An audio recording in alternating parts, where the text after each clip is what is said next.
Over to you, sir. Is there a control somewhere?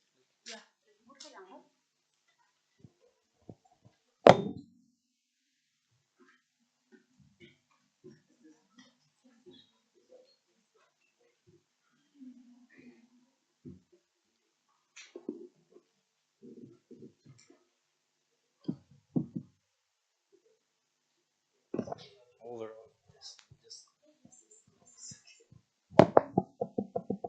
Very good morning to all of you.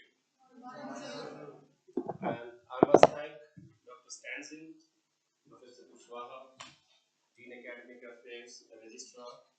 I still need to learn their names. So, after I learn the names, I will take the names.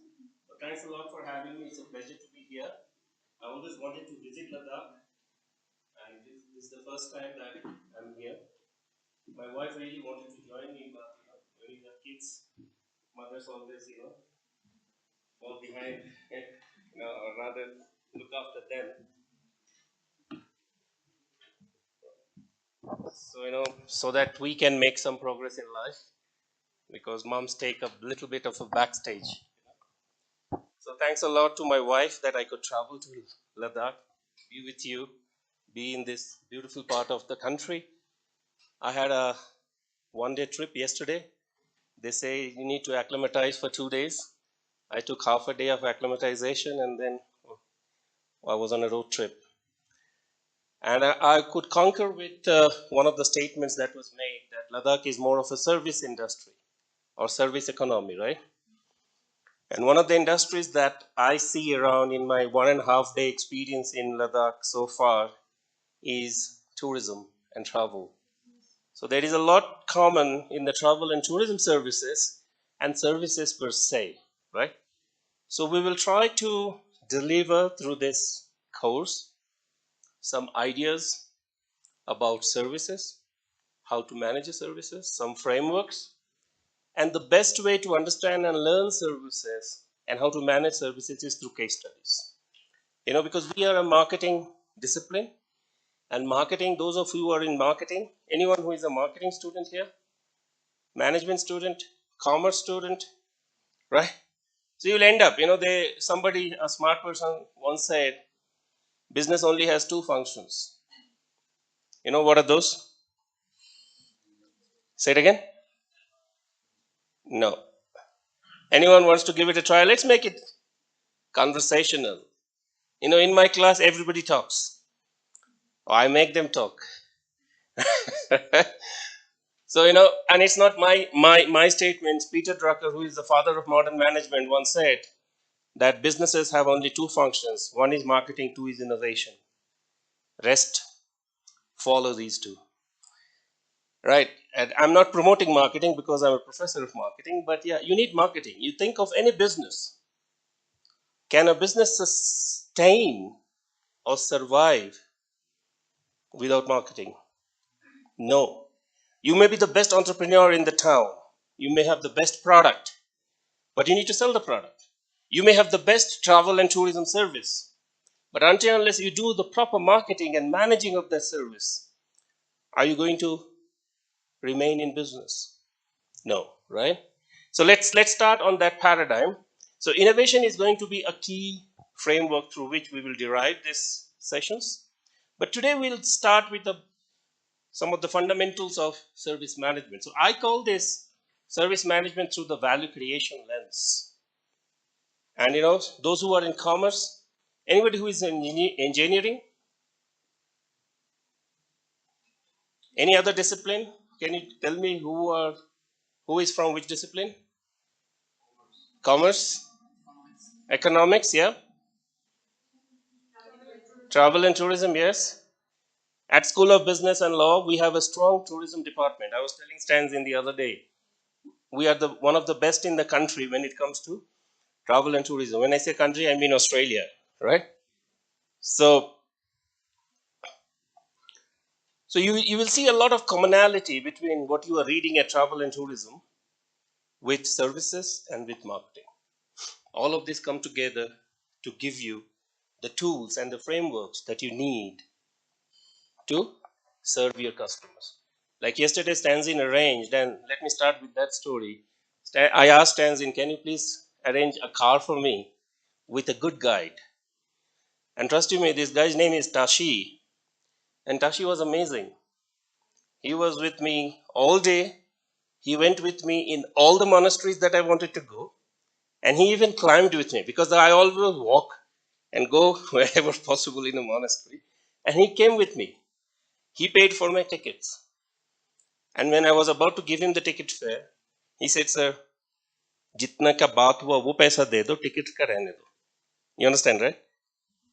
So I paid him the money and he didn't take my ticket. It's not that I'm telling you this story because he didn't take that money from me. And it was like quite a few places he paid the money for me, right? He didn't take from me. It's not the money only. It's how he was helping me. It's how he was guiding me. It's how he was taking me. In short, it's how he was serving me. And he's only 30. I asked him his age. I asked him, did you marry? He said, no. I was jealous. He's not married. Right? Because I married when I was very, very young. Right? I was very young when I married. So I showed him my kid's photograph and he said, you don't look that old. I said, I'm not that old. Only thing, we made babies early. Right? Anyways, so the thing is, why am I telling you this story about Tashi? Because Tashi did something which is crucial. And I asked him the other thing, is this your business? See, I'm a researcher, right? So we always have a mind which is curious. And we are always asking questions. As a researcher, you always ask questions, right? So I asked him, do you work for yourself or do you work for someone else? So in Hindi, he replied, nahi sir, apna business hai. Right? And I could sense it because I was trying to connect my phone to his car. So he told me that Tashi, you will find Tashi. So no driver will name the car Tashi, right? So Tashi has named the car Tashi. So why I'm telling you this story is because Tashi was not only after money. So when we reached which palace? Stoke Palace. It was raining very badly. And I told him that it's raining, we'll not go. He said, sir, please wait, I will go and find out. So he parked the car and he was not wearing a rain jacket. He went upstairs, came back with the bad news that it is closed for renovation. He was all wet, right? So he was going an extra mile, and this is the lesson for you if you want to become an entrepreneur or want to manage a service. He is making that extra bit of effort to make me feel good, to make me feel welcome in his city. He's not doing it for money. Rather, he's paying my tickets. Does it make sense? Service is all about. What's the meaning of service? Anyone? What's the meaning of service? In Hindi, because I don't speak Ladakhi, okay? I can speak Hindi.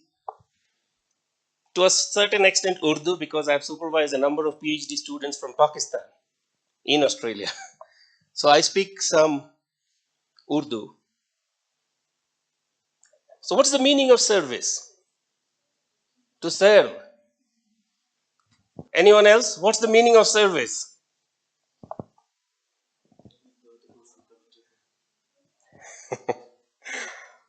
To make the other person comfortable. Yes, Tashi was doing this. But in Hindi, let me use my mother tongue. My mother tongue is Hindi, okay? So, in Hindi, the meaning of service is seva. That's the true meaning of service. Now, let me ask you this question. How many of the companies that serve you, for example, Airtel, BSNL, Jio, telecom sector, right? Indian Railways, airline companies, how many of them really do seva? They are in the service business, am I right? But how many of them are doing seva? There almost no one is doing seva. All of them are after your credit card, after your money. So the true service is You have to go to a monastery. You have to go to a gurudwara. And the first, I call myself a service scholar. But for the second time, I went to Golden Temple this January. And for the first time, I did real seva, where I'm not getting anything in return. Right? I'm just going cleaning utensils at the Golden Temple. For 45 minutes, it just went like this. And at 2 a.m. in the morning, I'm cleaning vessels. That's true seva. Rest of the things I'm doing for money. So the true lesson, spirit of service is, can you incorporate the feeling of seva when you are actually delivering a service to your customer or a client? I found to the certain extent in Tashi yesterday. He was not only after, he has to run his family, he has to fill his car with diesel, right? He has to run his expenses, but at the same time, he's not forgetting the true sense of service.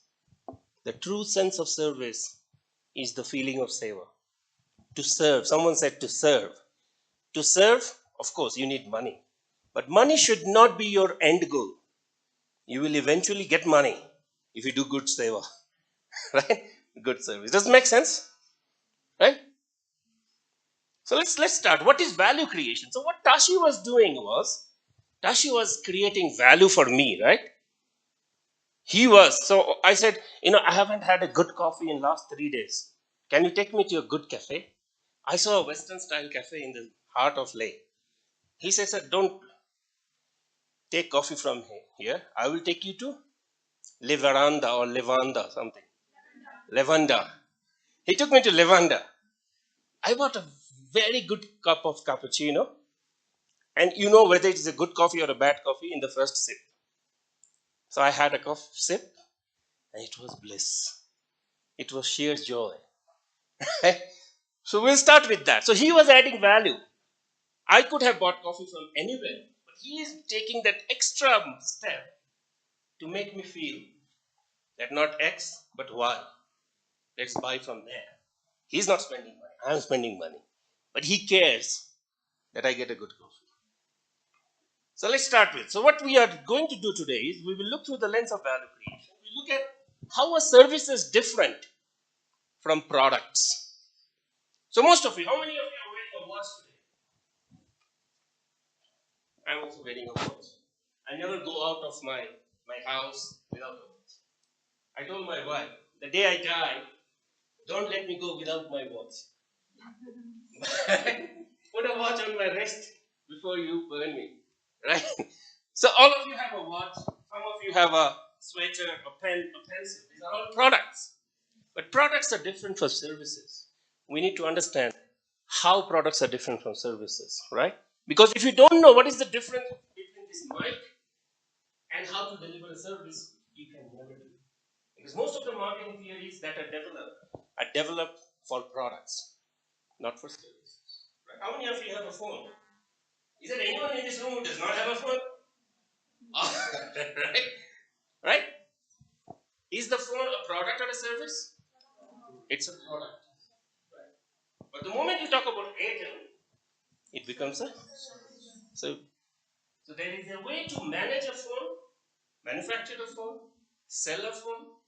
There is a way to not manufacture, but provide service if you are an Airtel or a BSNL or anyone else, right? So we'll do that, and post lunch we'll do a case study. Any questions? Does it make sense?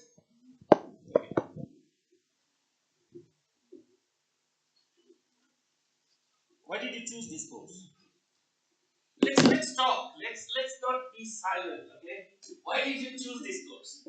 I hear not all of you are from commerce. Not all of you are from business. So why did you choose this course?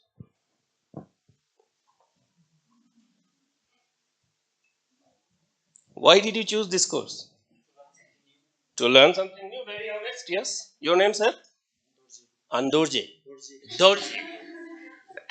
Sorry if I pronounce name. Don't mind. Okay. Mispronounce. Okay. So Dorje says to learn something new, which is a very valid reason. Anyone else? You want to understand how to manage service, not things. Things becomes product. You know? Anyone else? Why did you come here? Yes? To learn something New. new. Yes. Your name? Desal, Padma. Padma. Padma is easy to say. Okay. Anyone else wants to give it a go? Why you came to this school?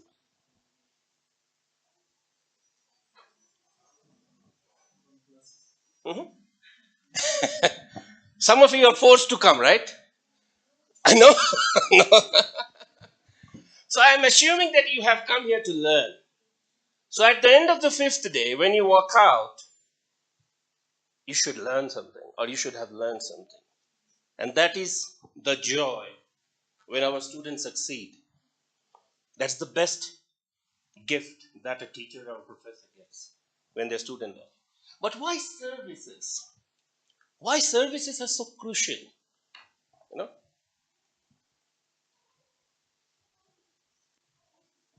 why study services? I come from Australia. Australia is more of a service economy than a product or an agrarian economy. India is more of an agrarian slash service, but mostly agriculture based economy. India is right, but we have our productions. But in pockets, we have a strong service element. For example, in your city, if you go to Jammu and Kashmir, if you go to southern part of India, it's very, very strongly service. If you go to northeast, service focused, right? And if you look at the developed part of the world, when I say developed part of the world, I mean America, I mean Japan, I mean Western Europe, I mean Australia, South Korea. Most of these economies, 3 out of 4 people are employed in service sector. So you need to understand the dynamics of services. If you don't understand the dynamics of service, then you cannot manage service, right? So Tashi has not gone to university, but he knows how to make someone feel good, right? And that's the critical element. Now, suppose if you have that kind of a mindset, and then you learn the models and the theories, and then you marry these two, you become a service practitioner, right? So that's one of the reasons we want to study services.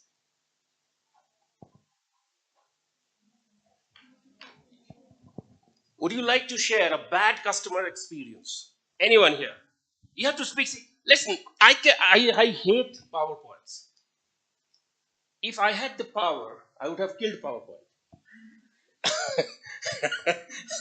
Unfortunately, I'm not a very powerful person in that space, right?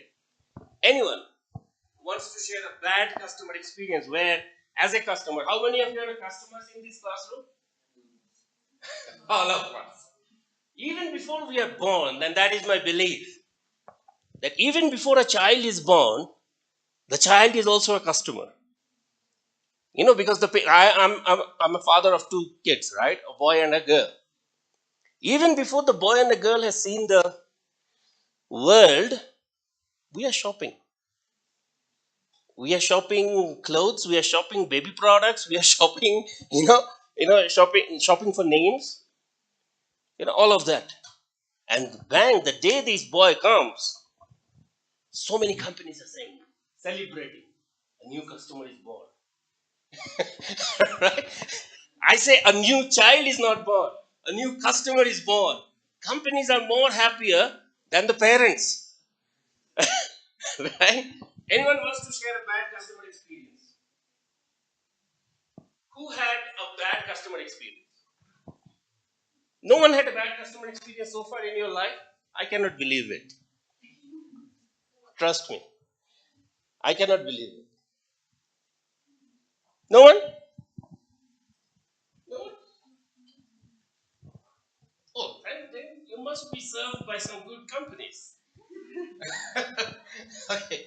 Let me share a recent experience, just day for yesterday. I was flying from Delhi. So I reached Delhi on second night. And there is no flight from Delhi to Leh. So I had to lodge in a hotel. Next day morning, I have my flight. For the first time in my life, I'm traveling Air India. Right? I go to the airport, check in, and they checked in, gave me the, what is this thing called? Boarding pass.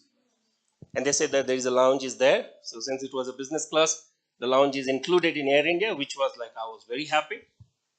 I went to the lounge, had the breakfast, beautiful, amazing, very good customer service. But I am traveling. Your university has paid for it. They have not paid for the food only. They have paid for that flight, which takes only 1 hour, 10 minutes from New Delhi airport to Leh. The flight was about to depart at 8 a.m. in the morning, and I was still enjoying lounge. Stanjin calls me. It is 7:30. Stanjin is not here because she booked the ticket. Her phone number was there. The flight attendants were calling. Where is Professor Sanjit? I am enjoying in the lounge. So now I start running. Come to the check-in. Get inside the plane.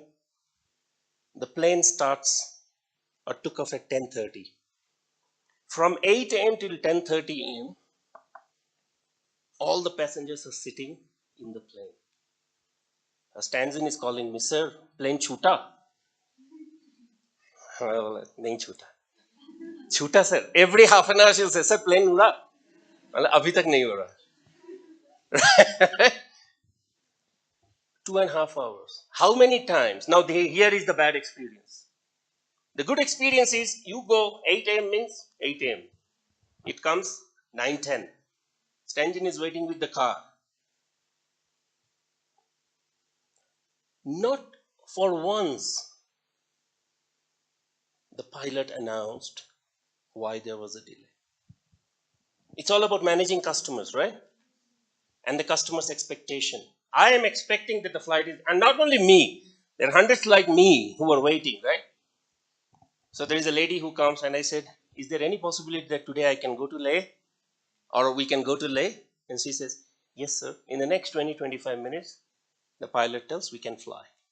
Now there are operational issues, I understand, because Leh is managed by army. There are only 2 strips for civilian aircraft, all of that. But those information must come from the pilot. Pilot did not announce even once.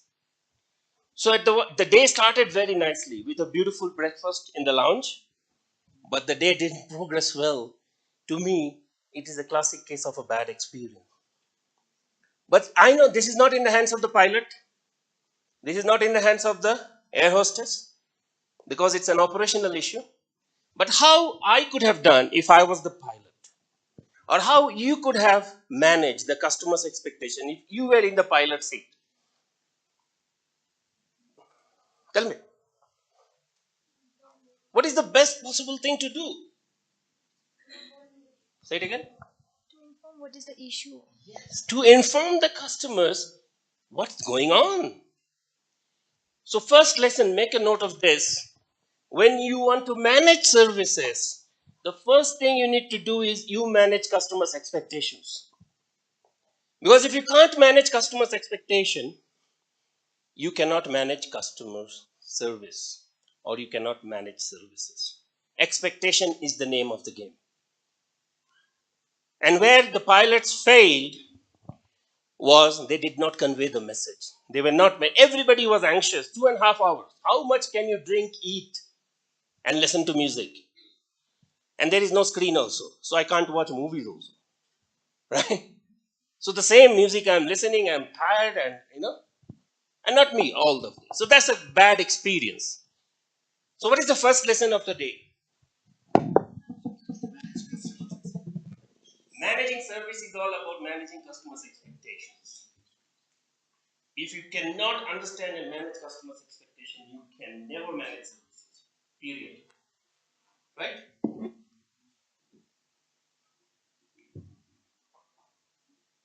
Do you know this guy? Who is it? Say it again. Who said yes? You said yes for the first time. Yeah, you. Your name, sorry. Dorje, and the girl beside Dorje. Yes. Your name? Padma. over here. So there are two Padmas. Okay. Okay. Do you know this company? Amazon. What do they do? What do they do? Services to provide service. What do they do? Deliver What do Amazon do, Dorje? They delivered the packages. They deliver packages. Anyone else? What do Amazon do? Say it again. to provide the product. Provide products. Yeah. Okay. Anyone else? What does Amazon do? Provide platform for customers. Provide platform for customers to do what? Selling Buying. and selling. Mostly buying. Selling also, but mostly buying, right? So it's an e-retail store, right? You buy stuff there. How many of you have bought it from there? Everyone?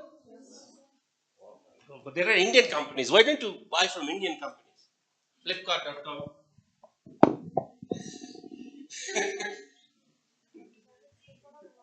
Products are not good? Okay. So let's go to this question. This is also more of a case study. How many of you have shopped at Amazon? Everybody.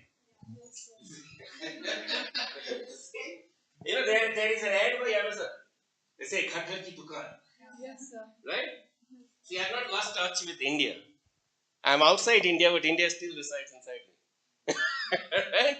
So, their latest ad I saw was "Ghar ghar ki dukaan" or something. How was your experience? How many of you say good? Raise your hand. Put down your hand. How many of you say best? Best? Best. How many of you say bad? How many of you say bad experience? No one. Right? So best, good, not worst. And I am a loyal customer of Amazon. I must talk about myself. I am a loyal customer of Amazon for last, guess how many years? 18 years. It started in America when I was a doctoral student for 1 year. I used to sell books. The books that I finish reading, I will sell it, buy other books which I want to read. This is how because as students, you are very poor. Not Indian students. Students outside are very poor. Indian students are rich. Okay. So when you go outside India, you are a poor student. So I was one of the poorest students. So I will sell books after I finish reading. Selling was easier in US Amazon. So from the US to Germany to UK to Australia, I've never left Amazon. I will tell you why. And I don't hesitate to say that Amazon is probably the best online retail store. This is my take. And I don't want to force it on you, right? And my experience has always been best. She emphasizes multiple times. What's her name, sorry? Chuskit. See, I got it right. I will get it. I will get it. How is Amazon different from others? Say it again. Best product. How many products they manufacture? Zero. They They don't make were. any products. They only sell. They don't sell.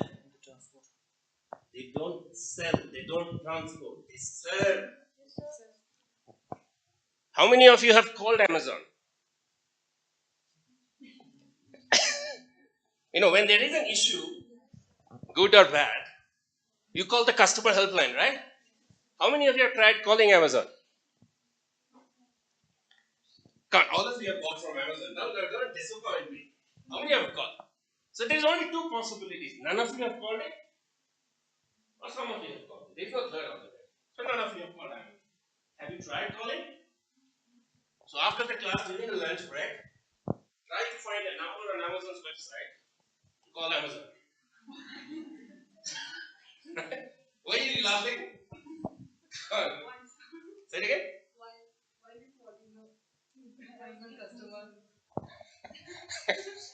Yes, come on. You want to say something? No? So find out a number and we want to call Amazon's helpline. That's your job during the lunch session.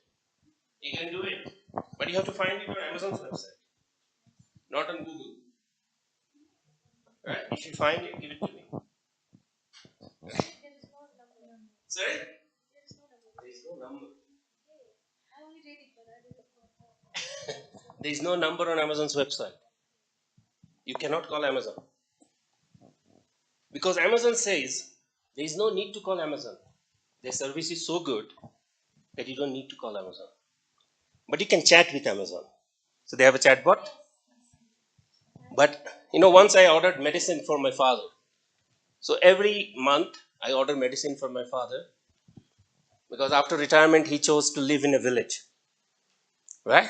And I am jealous of him. He's having a blast of a life, retired life. Right? Once I sent medicine, the medicine didn't arrive. And I couldn't call. Somehow I managed a number to call them. When you call them, they say, we are the best customer-centric company on the planet. If you chat with them on a chatbot, the automated chatbot says, we are the best customer-centric company on the planet. Right? So they make it so beautiful. Their service is so amazing that they know that there is no need for you to call them because all the questions are answered on their website, on the FAQ session. Right? Right? So we are not saying that others cannot become Amazon, but Amazon is miles ahead in the game of managing services. Flipkart was started by two ex-employees of Amazon. You know that, right? So they were the two employees of Amazon who resigned and started Flipkart. But Flipkart is miles behind Amazon in terms of gaining service, right? Because they may be selling the same product, but they are far behind in terms of service, right? Would you recommend Amazon to others? How many of you would recommend Amazon to others? Why? First thing, they don't have any products. Amazon do not have products. They only bring sellers on a platform. Like our friend said, it's a platform where other sellers sell. Amazon facilitates. And there are certain products they endorse. Amazon fulfilled products, right? Which usually comes faster. And if you have an Amazon Prime, life is cool. You get it in 24 hours. Yeah, geographical reasons, distribution. But can you imagine 24 hours? You put the order night, next day morning you get your product. Beautiful. So when I forget my father's birthday, I'm very close to my father, so I keep talking about him. So when I forget his birthday, Amazon reminds me.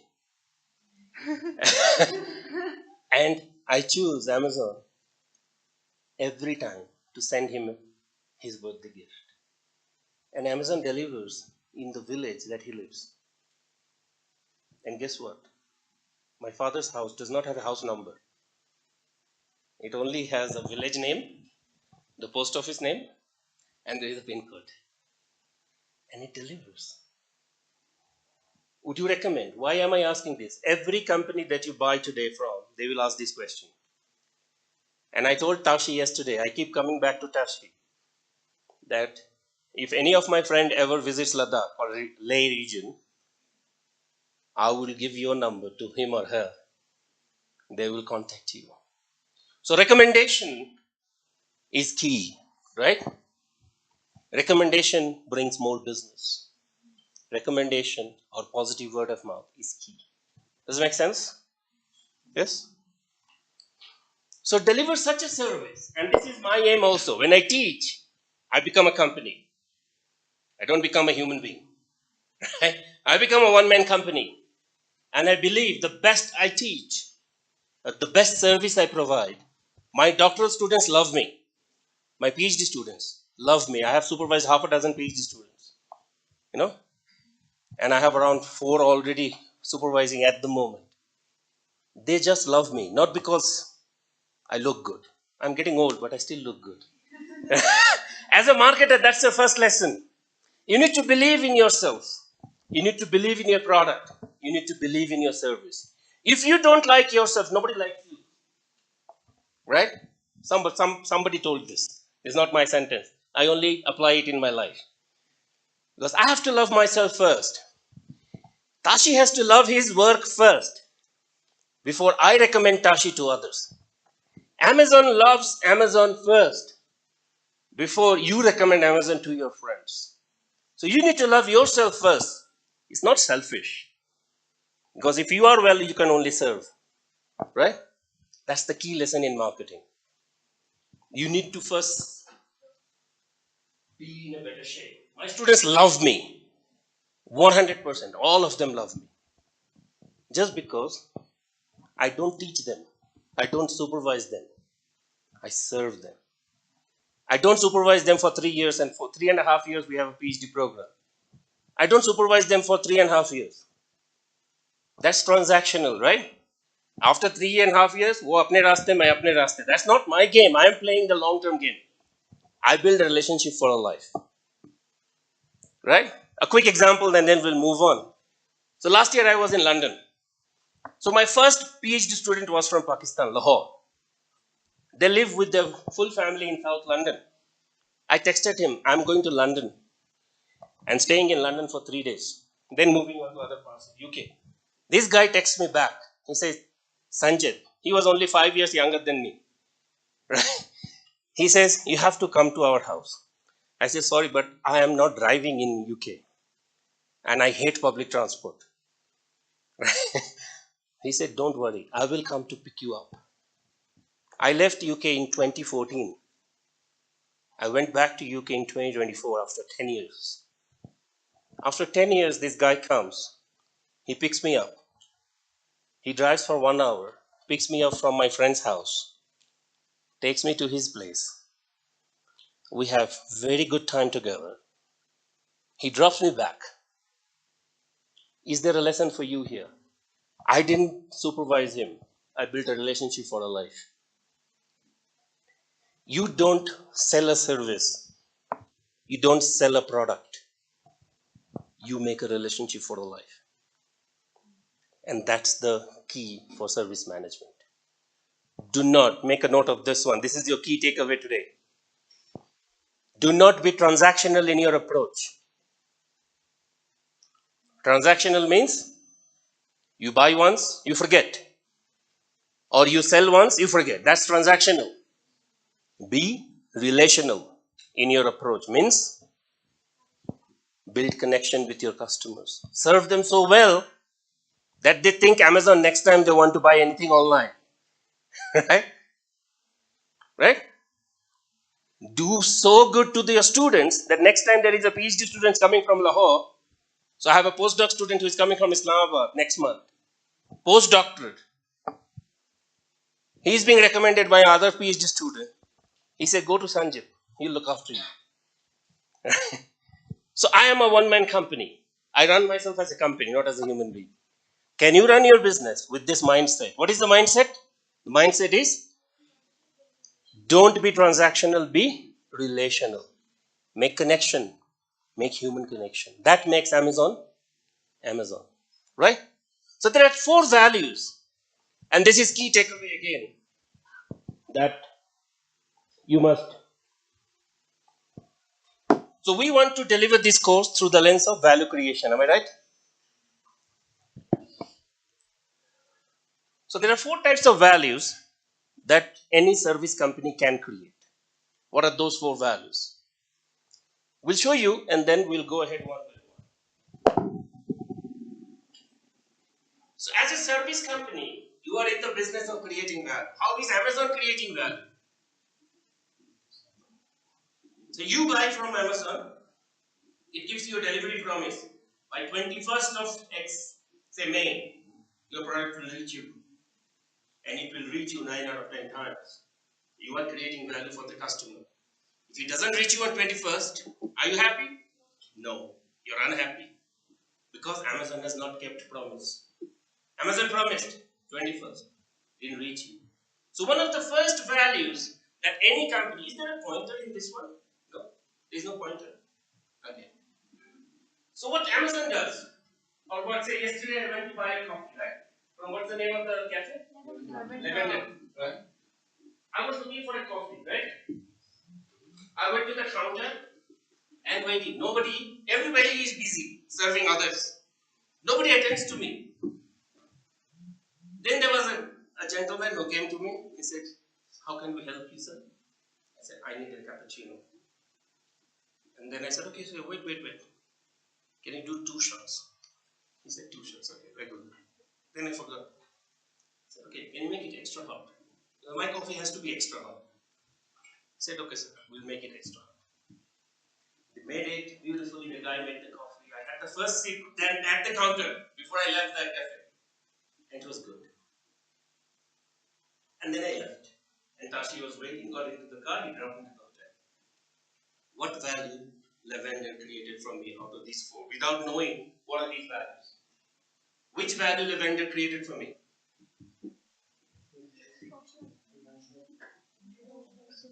Social? No. Social? Social means connection. What is, I don't know anyone, no one knows me here. Other than standing, some of the, you now know me. Tashi knows me, that's all. Emotional? Experiential? Functional? It is the functional value. I am looking for a good cup of coffee. I'm not looking for anything else. He made me a good cup of cappuccino, that's all. I didn't try other coffees that I like. I just went basic. Right? And boy, that coffee was really good. I took a photo. When I'm in the plane, I'm going to do a Google review. I do Google reviews. I'm going to write a Google review for this guy. Because people should know about them. So they did. So what is the meaning of functional value?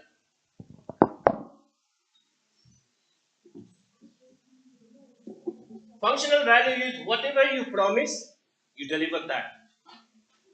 What is the promise of Lavender?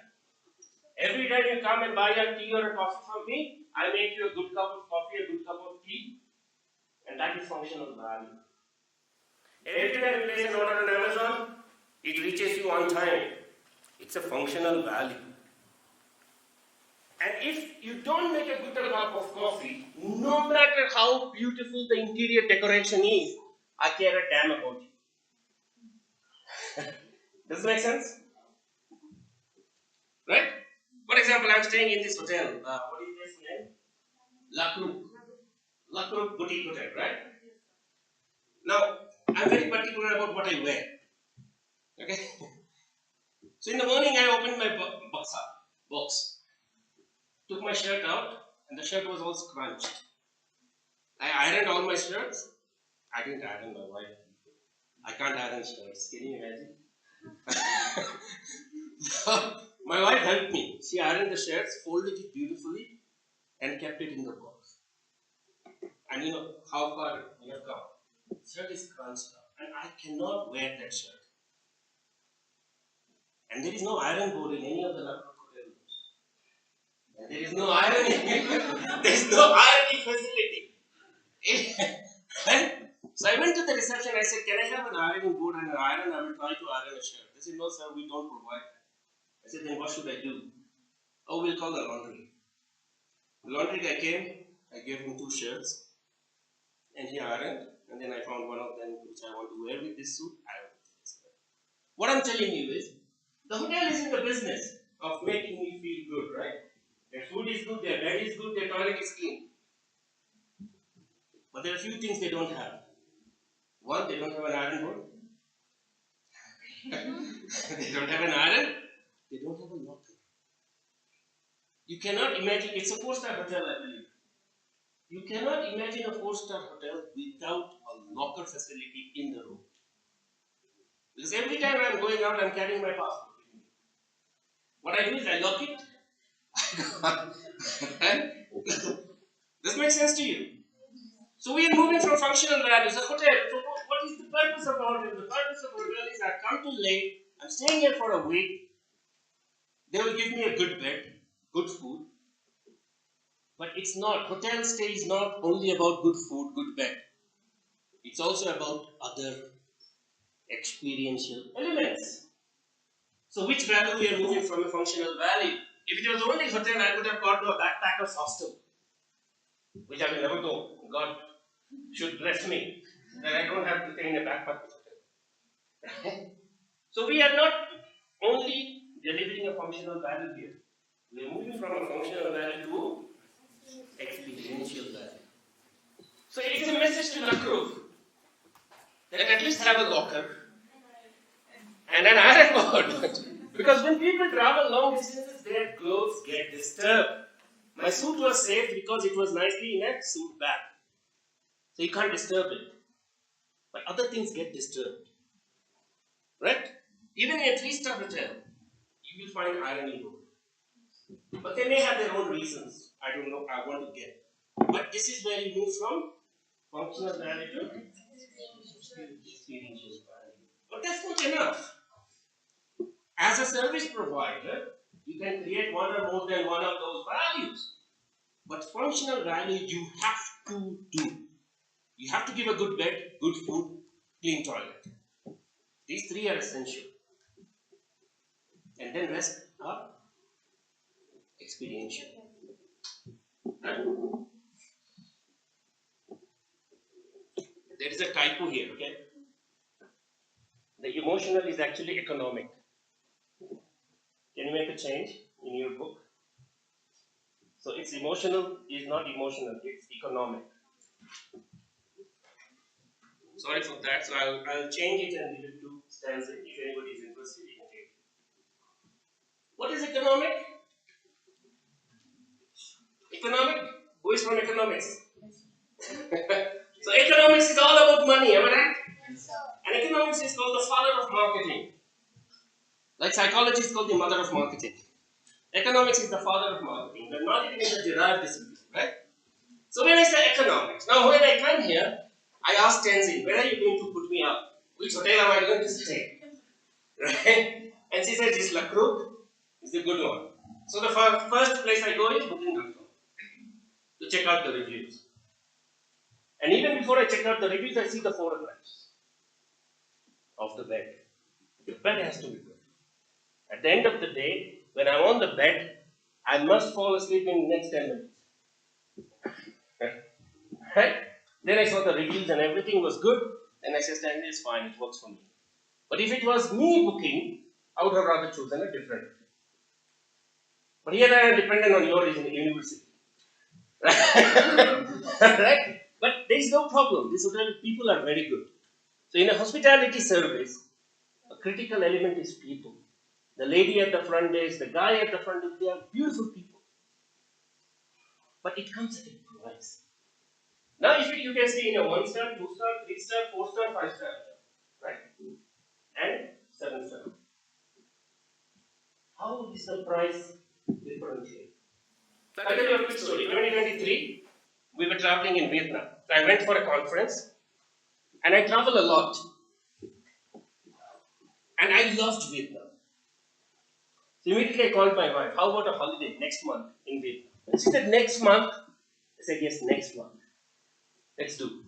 So we came back, and then I found a travel agent. Like some of you, travel and tourism. Travel agent is a critical part of tourism service, right? We found a travel agent. And we said we want to travel Vietnam, South Vietnam, North Vietnam. Vietnam is split into 3 parts, South, North, Central. So we wanted to travel North Vietnam and South Vietnam, not Central. She gave us a price list. And I said, no, your price is a bit high. She said, if you move from 5-star hotel to 4-star, the price difference is almost 30% less. So she gave me 4-star hotel list. I said, no, put me in a 5-star. Right? We want a holiday, like, when you spend like a king. After that you will, after, right? When you are with the family, why become a miser? Just spend. I said, okay, put me. Now, why I'm telling you this story? 4-star to 5-star. Which value these guys work on so that you get a good value out of this service? Which value out of these 4? It's experiential and also economic. The price. Right, in Vietnam, a good 5-star hotel will be no less than $300 a night. That's the minimum. 4-star is like 120, 130. Almost 40-50% less. But economic value is the price. That what am I paying and what am I getting is the economic value. Am I right? Right? How many of you use a Samsung phone? Samsung phone? Which phone do you use? LG? Oppo? OnePlus. Yeah, OnePlus I heard. Right? The reason I'm asking, the moment you move from Samsung to Apple to OnePlus to Oppo, there is one change, and that change is the economic value. How much you pay and what you get out of that ratio. That's economic value. So we covered three values. There is one more value, which is social value. What is social value? Social. The word social means society, connection, human. All of this is social. Right? So I mentioned, La Group does not have all of these. They don't have an iron board, they don't have iron, they don't have locker. But they have one element which is good. You call their desk, in 3 or 4 rings, somebody will pick up the phone. I've stayed at many hotels across the world, but not everybody is as responsive as La Group is. You call them, immediately someone will be at your door with the service. Right? And the people at the front desk are so happy. They always have a smile on their face. So they're serving you with a smile. So they're not creating any other value other than social value. But how can you implement it in a company? How can you implement social value in a company? How can you create social value? Let me give you an example. Have you heard of this guy called Starbucks? Starbucks? What do they sell? Coffee. It's one of the most successful cafe chain in the world. Its replica is in India. I would not say replica, but they closely followed their brand. It's called CCD. CCD? CCD? Cafe Coffee Day. Cafe Coffee Day is the Indian version of Starbucks. But Starbucks is a champion of creating social value. In the early 90s, mid 90s, when Starbucks started its operations in America, they took full use of social value. What did they do?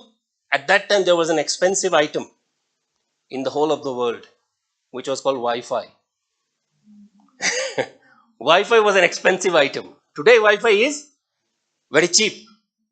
Everybody has a free Wi Fi. Yesterday, one of the palaces had free Wi Fi. The last palace I visited, which was there? Leh Palace. They had a free Wi Fi service there. But what Starbucks did was, had cafes, they had beautiful indoor decors, and they said, people come, have coffee, bring your friends, spend as much time as possible. Use our Wi-Fi for free.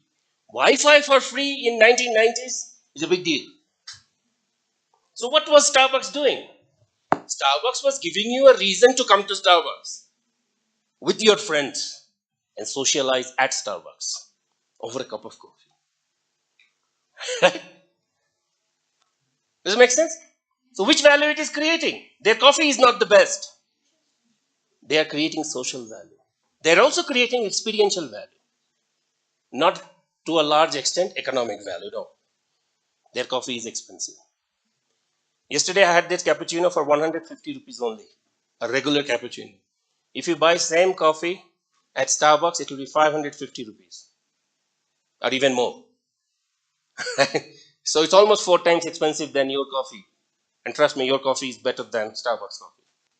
Based on my experience. So, right? So as a service provider, as someone who wants to manage a service, what is your fundamental objective? Can anyone tell me? What is your main aim? No, to create value. Your main aim is to create value. You will remember if someone has created value for you. A quick story and then we'll take a 2-minute break, a 5-minute break. A quick story. Like every day morning when I go to work, I take my wife. See, I'm sorry, but I will keep talking about my wife, okay? She's so close to me. Like, I've spent more time with her than I've spent with my parents, right? So she's integral to my life, okay? So when I start my day, she comes with me, or I bring her, even if she doesn't want to come with me. I say, let's go, we'll go together. So I will drop her to work, and I will buy coffee from one particular cafe in the city of Perth. Because my university is another 25 kilometers further north. And I go to this cafe not only for the good coffee, they make very good coffee, but I go there for something else. Can anyone guess why I go? There are because Australia is known for coffee culture. I was an Indian, unfortunately. I'm an Australian now by passport. Okay, so I was like, as Indians drink mostly tea. Australia converted me to a coffee person. Okay, anyone can guess, or can anyone guess why I buy from this particular cafe? Their coffee is good. Yes, the place is close to my wife's of workplace, but there are 100 other cafes. Like you have chai dukan, right? Every 200 meters. There we have coffee dukan every 200 meters or 500 meters. But I buy 9 out of 10 coffees I buy the day I drop my wife at work is from that cafe. The coffee is good. That has to be the first thing. Functional value, right? The second? Say it again. No, I am not drinking design. No design cafes, design decoration. No, no. It's coffee. Simple coffee. Huh? With my wife? No, I go to the cafe after dropping her. As much as I love her, I want my solitude. No. You go to you go to 9 cafes in Australia, 10 cafes in Australia, 9 cafes will make you good coffee. I go there because they give me a free cookie. Because everybody else can make me the same cup of coffee. But this person gives me not only a cookie made by someone else, they handmade coffee, a cookie, and they give it free to me. One cookie in Australia will cost you $3 minimum from a cafe. If you buy one cookie, it's not the money. It's like she will make the coffee, give me the coffee, and put the cookie on the top, and then give me that. I just love that cookie because that cookie is the extra value they are creating for me. Get this point very clearly. Is the cookie is very important. The cookie is a lesson for you, and the lesson is there are 100 cafes in town. Not everybody is giving me a free cookie. There are few who give free cookie. The day they stop making good coffee, I stop going there. But the bonus is they make good coffee and they give me a free cookie. And that free cookie is the extra value that service provider is making for me or creating for me. So the biggest lesson for you to take away now, you write it down. That what is that extra little value? What is that value as a service provider can you create which your competitors are not doing? Does it make sense? Can you create that one additional value, one little thing that your competitors are not doing? And your customers will come back to you for that additional element. Right? If you go to Singapore, anybody travel to Singapore? So in Singapore, if when you travel, in Singapore there is a taxi company called Grab. Uber was there, but Grab is now the company. And when you sit into a Grab, the first thing they give you is a water bottle, a tiny 200 milliliter water bottle. How many Uber drivers give you a water bottle? And trust me, I've traveled. I don't remember the name of the guy. I don't remember nothing. I only remember that they gave me 200 milliliter water bottle for free. It's not the free part. It's that what are you doing which your competitors are not doing? Right? With that, let's take a break and then we'll meet again. So how long is the break?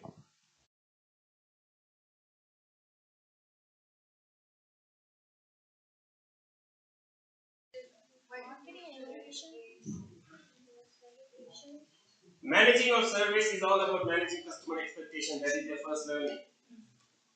Number two,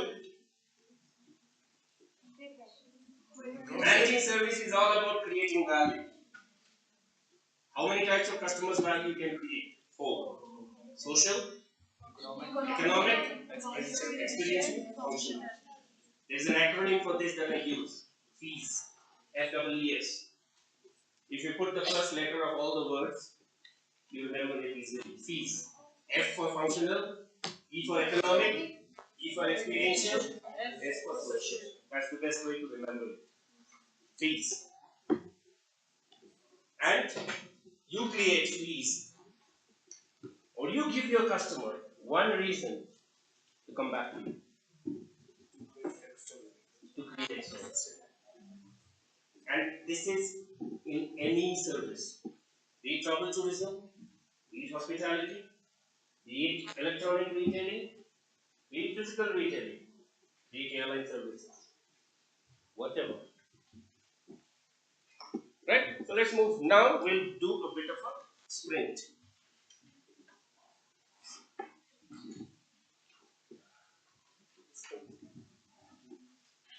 For the time being, let's do this.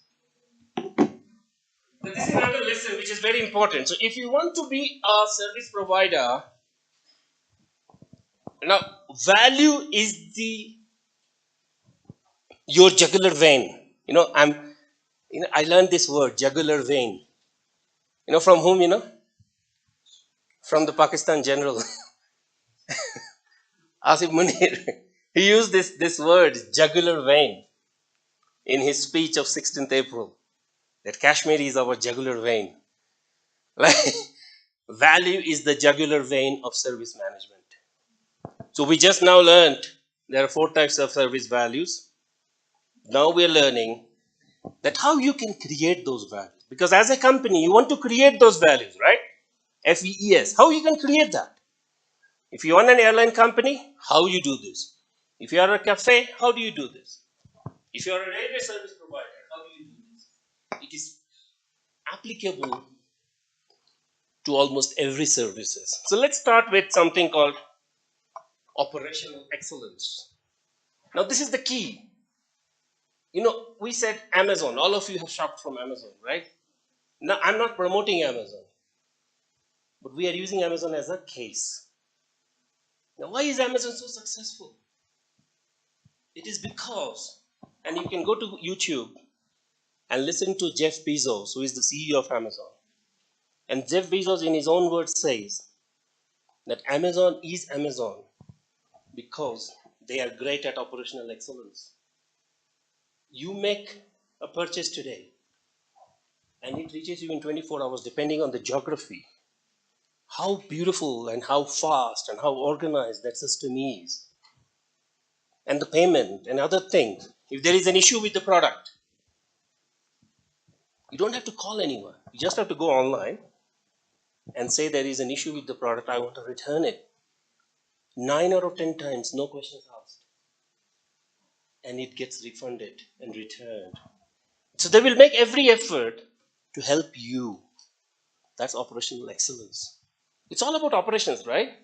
The moment you place the order, what kicks in? The entire distribution network, the supply chain network. So even before Amazon starts operating in a country, they built their distribution network first, right? Because Amazon is zero without a distribution network which is seamlessly working. So operational excellence is, if I have made you a promise that your products will come to you in 48 hours, your products will come to you in 48 hours, regardless of whatever happens. That's operational excellence. So how is Amazon making sure? It is creating its distribution network. So if you are in that space, you make sure that your product, but they are not looking after your product delivery only. Because the real thing is when you open the box. Right? It's like the Pandora's box. What will come out, you don't know. Whether a broken piece of product, or a right product, or a wrong product. It's the moment of truth. And when you see it, right? That's operational excellence. If something goes wrong, don't you worry. Just go and lodge an online return. That's all part of operational excellence. Customer intimacy. Customer intimacy does not mean you go and hug your customer. No. Intimacy means what? When a person is intimate, say, if I am intimate to if I love my daughter, I'll give her a good hug. That's not, you're not hugging your customer, are you?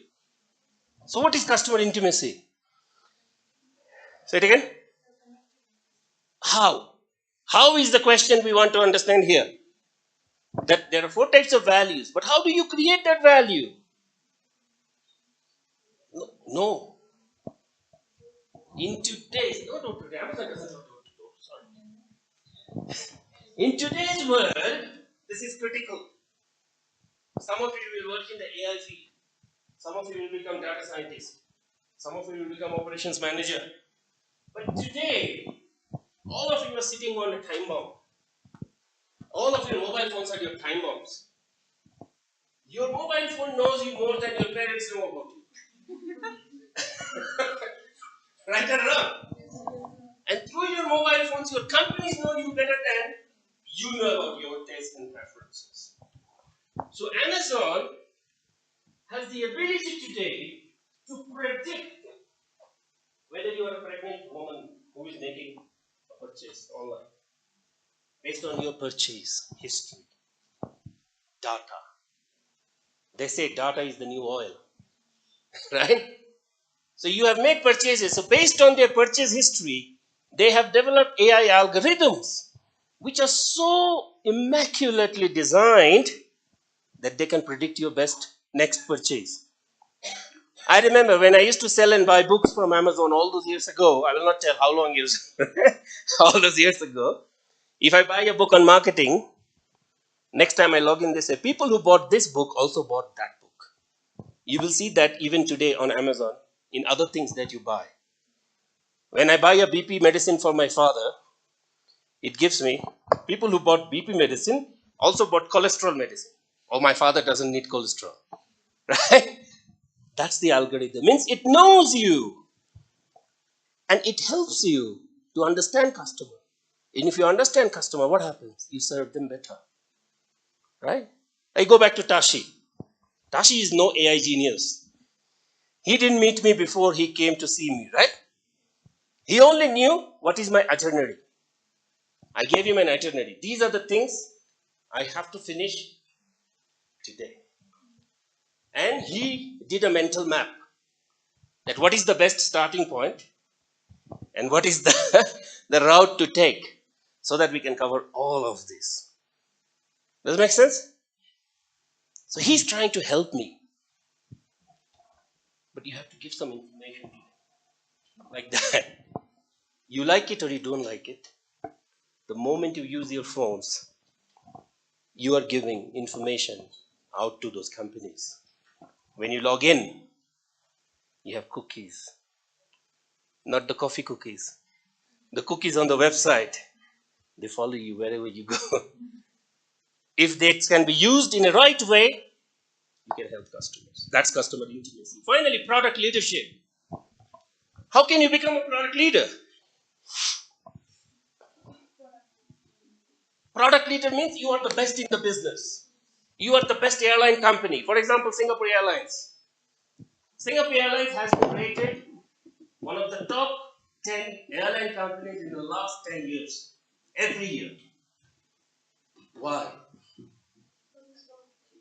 Anyone who has flown Singapore, you will fly. I'm sure you will fly. You will go these places in the world. But the day you fly Singapore, you will understand why they are the leader. This product could be service also. They are the leaders because they are the best in delivering service. The air hostesses, or the people in the plane, They look after you so well that you are bound to have fabulous experience, right? So Singapore Airlines is a product leader in the airline services, right?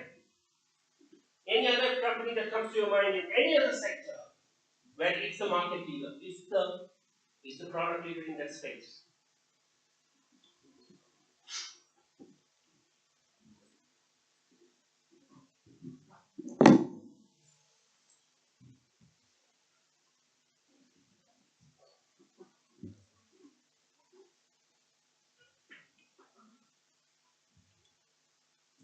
Nothing?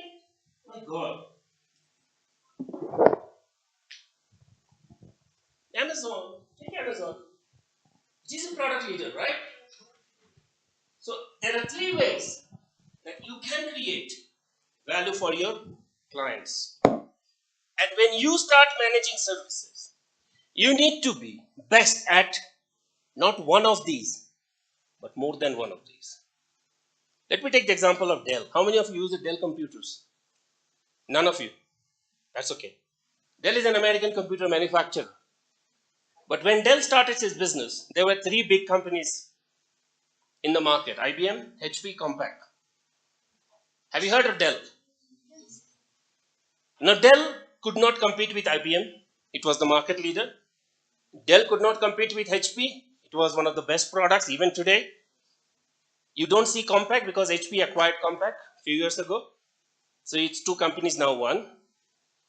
So when Michael Dell launched his company, Dell, he had an issue that how do I tell my customers buy computers from me when there are three top market leaders, right? So what did Dell do? Dell said, I will not sell computers in a retail store. So Dell started his business at the website called Dell.com, where if you want a computer, you go to their website, you tell them what type of computers you want, what motherboard you want, what chipset you want, what memory you want, what screen you want. They manufacture it, they pack it, they ship it to you.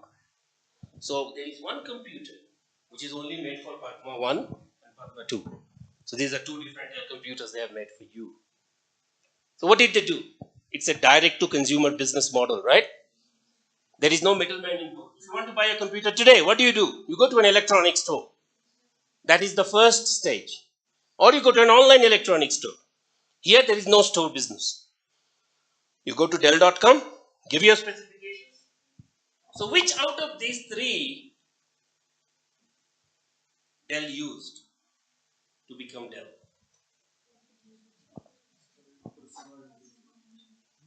Operational excellence. It's operational excellence. Think about it. Without that, Dell computers were not the best, but they were the cheapest. And a computer is made for you. How beautiful it is, right? A computer which is made only for you. Right? Any questions on this? So if you want to read more about it, you will find it in the source.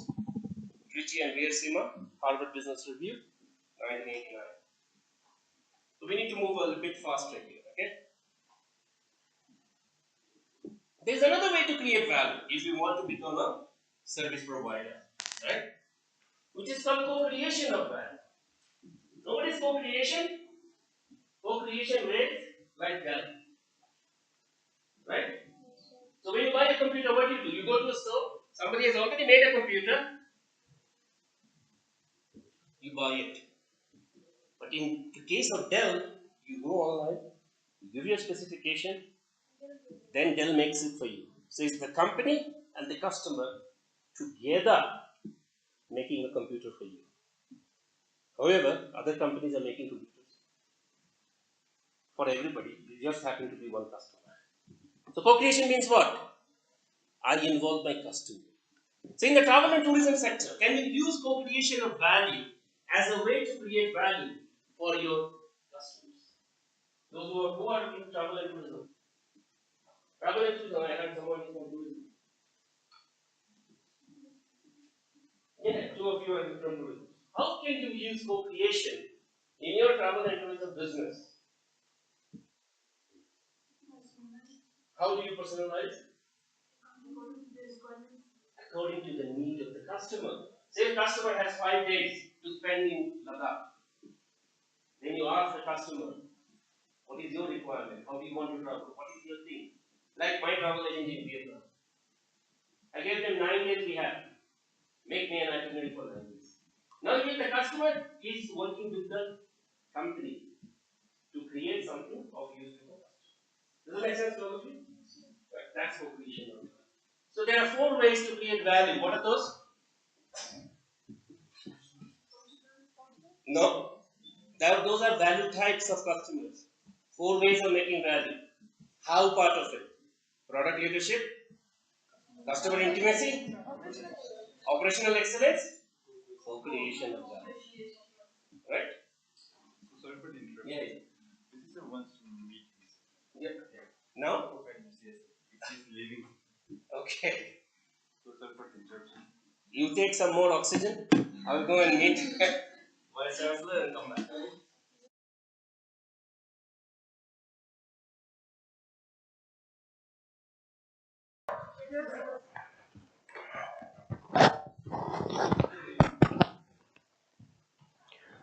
So we'll make a bit of a fast forward. Let me ask you, is there a difference between products and services? And this is the key. Before you start managing services, you need to know how products are different from services. So there are many other threats here, to ask people. We learn more from asking than from answering. Right? So, and I hate this PowerPoint, slide 1, slide 2, slide 3. You must be accustomed with this. But I always bring, say, 30 slides, and in the class I only cover, say, 10 slides. Right? Because covering the slide is not teaching and learning. It's getting to the heart of the issue is important. What's the difference between products and services? How is like what I'm holding in my hand? Product. How can you tell it's a product? Say it again. I can touch it. I can see it. I can drink it. I can feel it. I can drop it. Now don't get scared. I can drop it. These are all the features of a product. Right? The same thing. Now I'm at a hotel. And the first day I went to hotel, same lacroix. They say, advise me, have some lukewarm water. I said, nice. And they brought me in a glass bottle. I said, can you get me a mineral water, please? Because I can eat anything, but I will drink only mineral water. This is one thing I've learned, otherwise I will fall sick. So they brought me a mineral water. They said, sir, abhi to kaam chala lo, main abhi lata hu. They went and got me. In the meantime, I had that boiled water.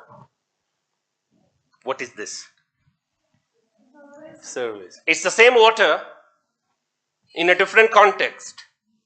Now this water I'm not buying. Someone else is buying for me and serving it to me because I want a mineral water. And I have a brand also which I don't find everywhere. वो यहाँ नहीं मिल रहा मुझे. But ठीक है, I can live with Aquafina. Right? So what is service then? Or for example in the hotel, or in the airline service, or in the cafe. These are all examples of services, right? Hospitality, hospital, if you go to hospital, if you are sick, that's service, right? Then what is a service? अभी आप तो product तो सबने बता दिया. I can see it, I can feel it, I can touch it, I can eat it, I can drop it. So the first thing you can't do is you can't drop a service, do you? Or can you? You can't drop a hotel service at your feet, right? You don't see a service. Do you see service? You can only experience service. And that's the critical. What you see is tangible. You understand tangible? What you don't see is intangible. When you see, it is very easy to tell, this is Aquafina, I can read. This is water. Then there is someone who sells water in a glass bottle. Right? It's called VOSS, VOS. And their water is expensive. 1 liter of mineral water of VOS will cost you $8 in Australia. Right? That's water also. But they will say, I'm in a non-plastic packaging. Right? Hence I'm charging you extra. But if you're in service, what will you say when you don't see service? Then how will you manage? Right? Can you understand what I'm trying to tell you? What has a physical form is easy to manage. What has an intangible form is very hard to manage. Right? So for example, when I come to this country, one thing I need, when I say this country means India, my motherland, right? When I come to this country, there is 2 things I need. One is visa. I don't need visa anymore. I got OCI. God save me. I got OCI. I don't need visa anymore. It's a lifetime visa. Second thing I need is insurance. Health insurance. Now what is insurance? Is it a product or a service? Service. Then you have top insurance companies in this country. But look at LICI. What do LICI say? When I left India 13 years ago, I remember what LICI used to tell. I don't know what they do now. But at that time they will say, आपके family का क्या होगा अगर आप मर जाओगे तो?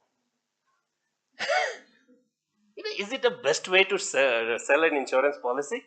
What happens to your family if you die? Come on, I want to live my life. Don't kill me. I don't have to die to help my family. Is there an alternate way of telling that or selling an insurance or marketing an insurance? Yes.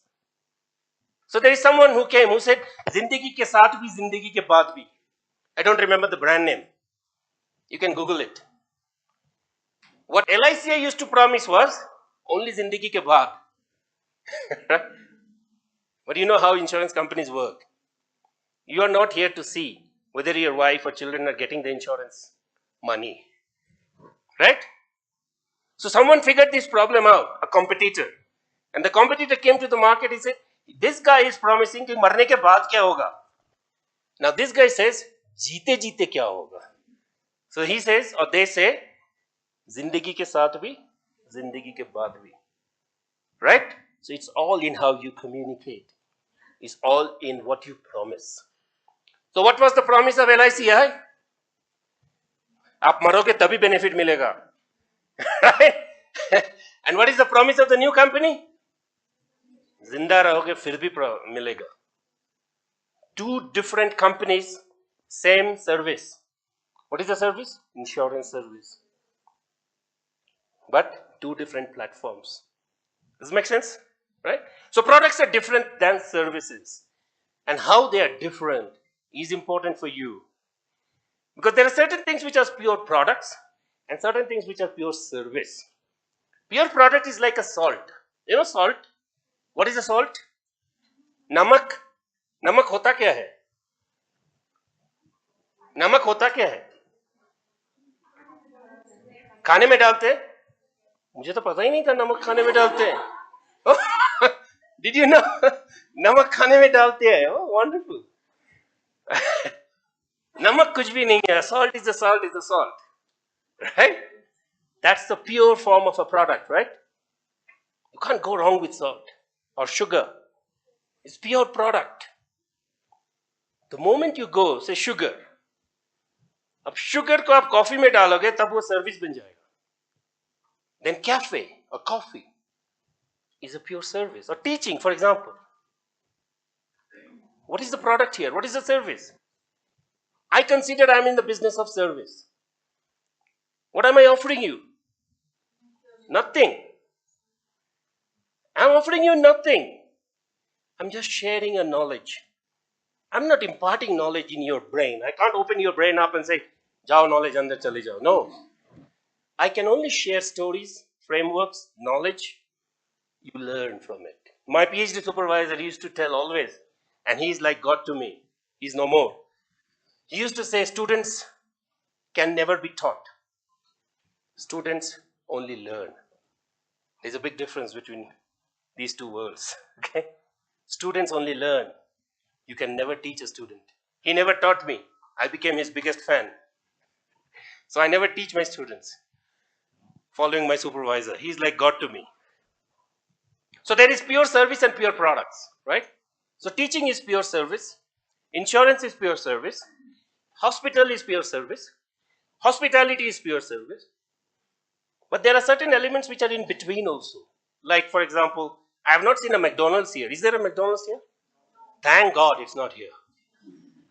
Tell your government not to allow them. You know, don't make this public, okay? But it's not good for us. That's so McDonald's is again a classic example of the fast food chain, right? But they are neither pure good nor pure service. They are somewhere in the middle of this spectrum. I call it a tangibility spectrum. The more you move towards pure service, it becomes invisible. How can you manage something which is invisible? It's like God, right? We have not seen God, but all of us worship God in our own ways. Some gods are visible, like I am a born Hindu, right? Our gods have figures. They look like men, women. Some look like animals, right? Half human, half animal. But our gods have. Then there is another set of people, Islam, which does not have a form. But all of us are following something which is invisible. It's my classic comparison. Right? We don't know whether there is a God, but we follow them. We worship him. Him, her, what is the gender, I don't know. Service is like that. It is invisible. You need to manage it. How do you manage it? जब किसी ने insurance खरीदा है कभी? Your parents would have bought insurance for you, right? Right? So मैंने insurance खरीदा है. मैं बेटा हूँ, बाप हूँ, सब हूँ. Right? So I have to buy insurance for my parents, I have to buy insurance for my kids, and I have to insurance my life also. Right? So जब आप इंश्योरेंस खरीदते हो, आपके पास क्या आता है? What do you get? There was a time when I had an insurance agent when I was working in India. This guy will come home. He will convince me that जो भी मिलेगा मरने के बाद मिलेगा. LIC I will buy the insurance. Right? And what do you get out of it? You get a document like this.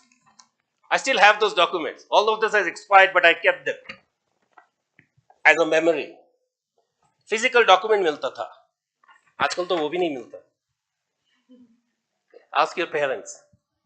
It comes as a PDF attachment to your email box. The same document. That PDF is the promise कि अगर कल को आपको कुछ हुआ, so the company will look after your family. I don't trust companies. I'm a bit skeptical. But this is how they are tangibilizing the intangible. जो service दिखता नहीं है, and that is your biggest challenge as a service manager. That जो दिखता नहीं है, वो बिकेगा कैसे? Right? In Hindi they say, no? जो दिखता है, वो बिकता है. यहाँ जो दिखता नहीं, वो बिकेगा कैसे? So you need to do something to services so that people buy you. And what do you want to do? How do you make people believe? So this guy comes and says, hey, he is telling you, making you a promise, die and I'll look after your family.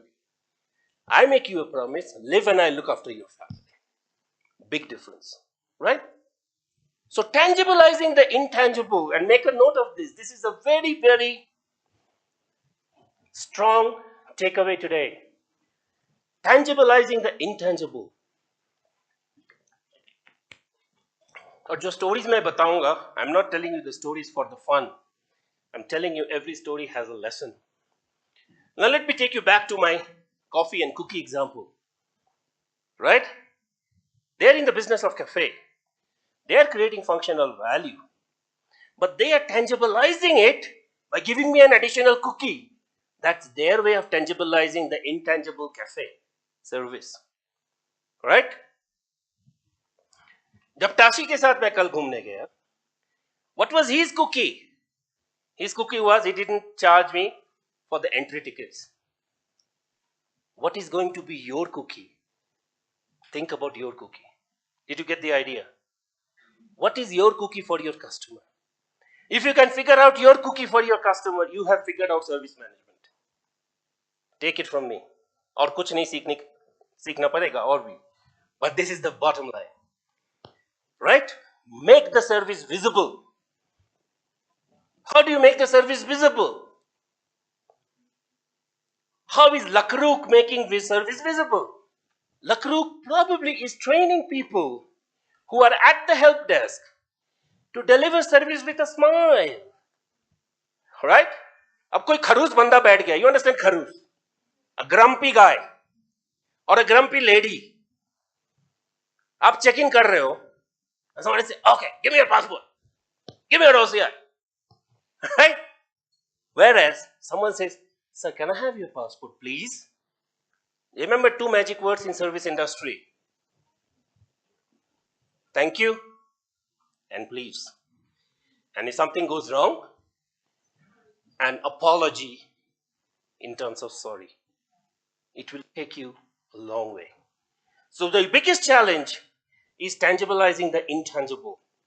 So there are 4 characteristics. So, so the bottom line is, if you have learned how to market a product or a good, आपने अगर नमक बेचना सीख लिया, that does not mean that you can run a restaurant. Right? आपने mobile phone बनाना सीख लिया, does not mean that you can become a telecom service provider. These are 2 different worlds. Are you with me? Right? You can make the best mobile phone, but it is very hard to become a mobile service provider. Look at what has happened to BSNL, our premier telecom government funded body. Not that they don't have infrastructure, not that they don't have the caliber, the money, government is behind them, but they don't have one thing, in my own experience. They don't know how to serve. The day they figure out how to serve, they will be better than Airtels and all your Geos and others. There could be other political issues. I don't want to get into that. That's not my job. So marketing of product is not the same as marketing of services, right? So there are 4 keywords, and take the acronyms. I'm a big fan of using acronyms. Acronyms helps me to remember. Okay, right? मुझे बहुत कुछ याद कर रखना पड़ता है अपने दिमाग में. अब भगवान ने मुझे बहुत बड़ा दिमाग दिया है. My head is very big. I don't like my head. I got a very big head. I asked my mom, why is God gave me such a big head? She said, one day you will realize why you have a big head. Moms are always correct. Right? They never go wrong. IHIP is the acronym which distinguishes products from services. First I is intangibility. That we already have explained to you, right? What is not visible is intangible. Your job is, how do you make it visible? Heterogeneity. What is the meaning of term heterogeneity? Heterogeneous. Different at different time period. For example, how many of you go to hairdresser? How many of you go to hairdresser? You don't go. How many of you go to a barber? Hey boys, you don't go to barber? You go to a barber, right? Do you go to the same barber every time? No? Yes. Most often, if ladies, you must be going to a hairdresser. Am I right? See, I can tell. God has given me all the woman relationship. I have a wife, I have a daughter, I have a mother, I have a sister. And I have girlfriends. So all the relationships I have. Right? So I understand a little bit. And 9 out of 10 times you end up with the same hairdresser. Why? I'm losing hair. A lot. But I still go to the same barber in Perth. Right? जो भी बच्चे हैं उनको संभाल के रखना है. But every time you go to the barber or hairdresser, they don't give you the perfect haircut like last time. The haircut, the hairdress varies from time 1 to time 2 to time 3. Am I right? What's your name, sorry? Say it again. Del Dunn. Wonderful. Right? So, did I pronounce right? Del Dunn? Close, very close. Excuse me if it is not close, okay? So, with every time period, your haircut quality is different. Every time you go to hairdresser, it is different. Every time my wife goes to her beautician, her happiness level is different. And that's it. That's the beauty of services. So what is your challenge? Your challenge is कि जब भी आप बाल कटाने जाओ, he or she will give you the best possible haircut. It is bound to vary because the human is not a robot who is cutting your hair. It's a human. And when there is a human element, error is inbuilt in it. So your job as a service provider is कि जब भी आप service provide करो, make sure that every time you give your best. Make sure the service quality is better every time. It may not be the same, but try to achieve the best possible outcome. That is your challenge as a service provider, right? Next is inseparability.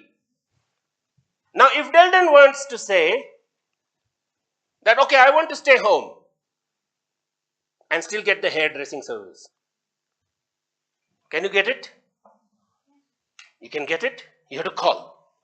Well, that's going to cost you maybe 3 times more. I don't know how much a haircut costs now. How much is it now? 100. My God. I want to fly every time for a haircut in India. Just before the day I flew, I had a haircut on 1st. I paid $35. $35 for a, how many, I can count how many hairs I have left. And that is $35, right? But if you call that guy home, probably he will charge me $300. But whether you go to the provider or the provider comes home, in both the cases, can you separate the hairdresser from the customer? You cannot. Can you? Either you go to the barber or barber comes to you. But you guys are like husband and wife. You need to be together to create value. Am I right? No, husbands and wife also destroy value. I don't know how many of you are married here, but I know I'm married, Stanzin is married. So, right? So you are like husband and wife, inseparable, separable in the court of law, but inseparable in terms of value creation. So the barber has to be with the customer to create value. You cannot separate, and this is the key lesson. You cannot separate a provider from a providee. Providee is who gets the service, provider is who gives the service to create value. But for a product, think about this remote control or this bottle of water. I don't know where it was packaged, but maybe in some manufacturing plant it was packaged. It was then shipped somewhere, multiple locations, and then you buy. So the manufacturing, the point of manufacturing is a X, and the point of consumption is probably a hotel room or this room. But in terms of hair service, your point of manufacturing and point of consumption is at the same place. This is the key lesson. Are you with me? All of you? All of you? You understand?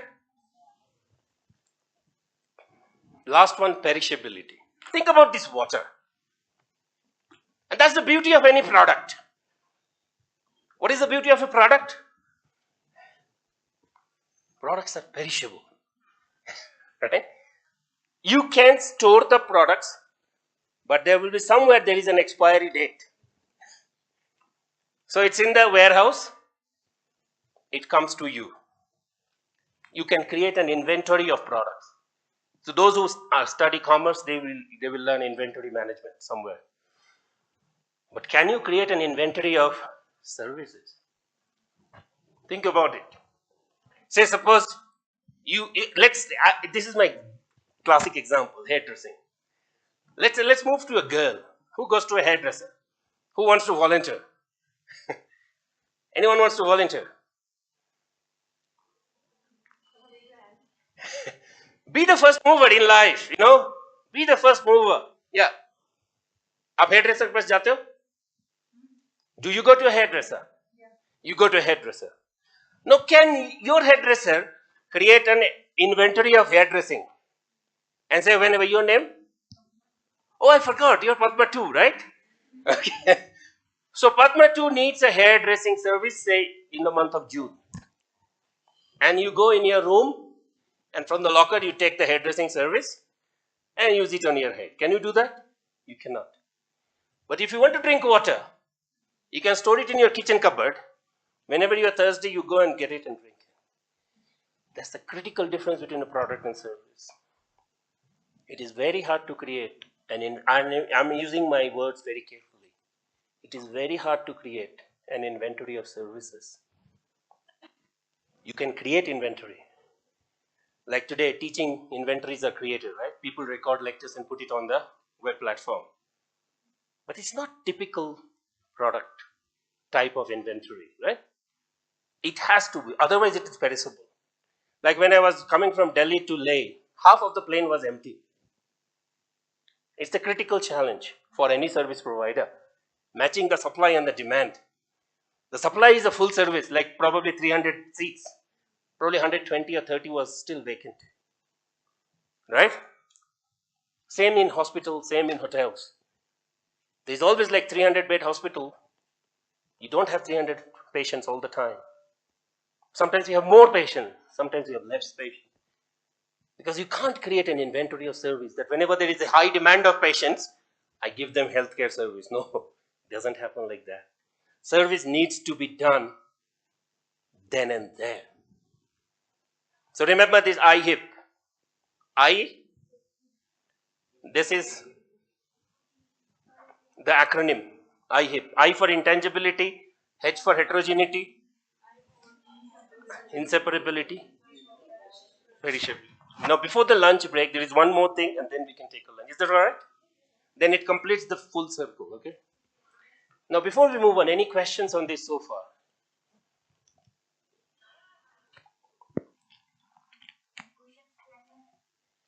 If it was an Australian classroom, trust me, my students would have bombarded me with questions. Why this? Why that? My God, they will kill me. But yeah, Indian students are very different. I figured this out. Because all my studies are in India. I never studied outside India. But I have had the privilege. God has been very kind to me. I'm very grateful that I have had the experience of teaching American students, British students, Australian students, and Indian students. And Indian students are the quietest. It's the power distance, Like we always see our teachers at there. To me, my teachers are like God to me. I told you, my supervisor is next to God for me. So that's fine. Anyways, any questions? Comments? There's nothing wrong in asking questions, you know that? there is nothing wrong in asking questions. When you ask questions, you activate some brain cells, which is good for the health of your brain. Anyways, let's move on. So you need to manage, like, if something goes wrong at home, for example, light चली गई घर पे, आप किसको बुलाओगे? Doctor को?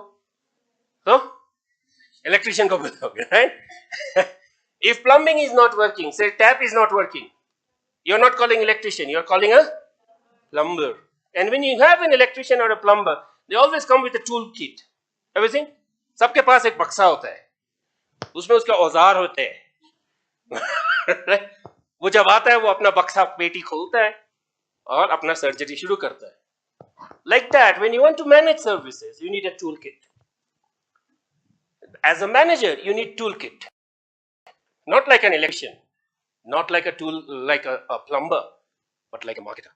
Marketers need toolkit. And what are your toolkits? Your toolkit comprises of something we call as the services marketing mix. And these are the tactical elements you need on a daily basis to manage your services, right? And there is a called the 7 P's of marketing. Is it readable? It's very small. I forgot to change this on Gen AI. Today morning, actually, I spent about an hour to format my slides using generative AI. But I forgot to change this one.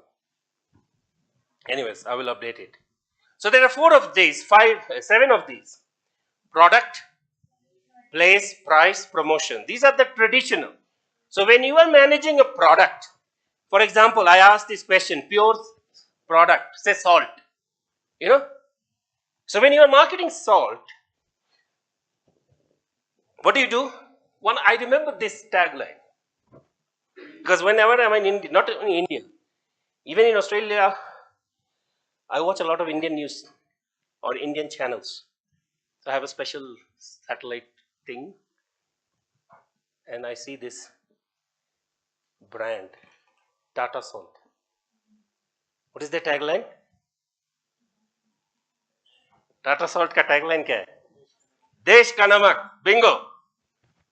देश का नमक is नमक, man. देश का हो या विदेश का हो. Right or wrong? But as a marketer, you need to always tell how you are different. Am I right? अगर आप ये नहीं कहोगे कि आपका नमक उसके नमक से अच्छा कैसे है, तो कोई आपका नमक नहीं खरीदेगा. Can I touch your bottle? Right? So ये bottle है बोरोजिल कंपनी का, right? But what is so? It's just a bottle. But आपने इसको क्यों खरीदा? ठंडे को ठंडा रखता है, गर्म को गर्म रखता है. But there are 100 other brands, right? But आपने इसी को चूज किया क्यों? क्वालिटी अच्छा है. इसका प्रॉमिस है कि इसमें 24 घंटे गर्म रहेगा और मे भी 24 घंटे ठंडा रहेगा. Right? So every product, every brand makes you a promise. Tata namak, desh ka namak. Namak is NaCl, sodium chloride. Right? Water is water. चाहे वो एक्वाफिना हो या फिर बिस्लेरी हो, the chemical composition is H2O. Right? But you need to figure out how is your service better than others? How is your product better than others? And you need to tell this to your customers. नहीं तो बोरोजिल बिकेगा नहीं. Right? Right? So that is your product. And then you have to have a price point. You have to tell, communication, I already said, promotion. Zindagi ke saath bhi, zindagi ke baad bhi, that is promotion. And then distribution is your place. But that is critical for products. If you are in the business of marketing a product, the moment you switch your gears and you are marketing services, it is different. We just now established that marketing products are different than services, right? So there are 3 additional P's that we need to consider when we are managing services. People, physical environment,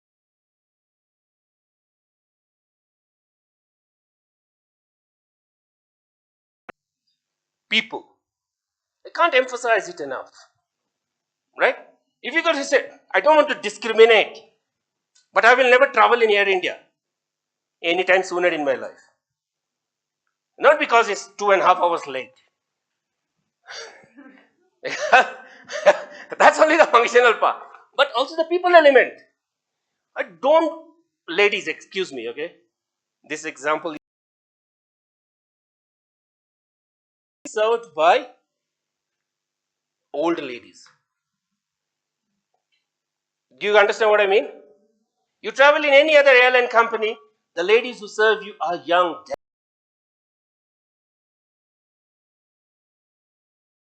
director of beauty. There's an old lady who does not smile also. I don't mind the age, but at least smile. अच्छी तरह से बात.